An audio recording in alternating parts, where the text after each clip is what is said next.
அன்பு உறவுகள் அனைவருக்கும் வணக்கம்.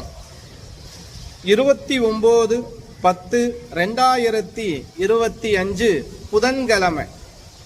நமக்கு திருவோண நட்சத்திரமும் மாலை அஷ்டமி திதியும் சேர்ந்து வந்திருக்கக்கூடிய அற்புதமான புதன் வாரம்.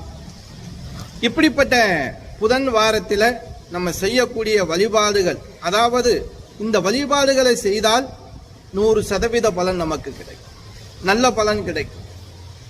முடிஞ்ச வரைக்கும் திருவோண விரதம் இருந்து பாரு. இந்த திருவோண விரதம் இருப்பதால் பெருமாளுடைய ஆசீர்வாதம் கிடைக்கும், சந்திர பகவானுடைய அருள் கிடைக்கும்.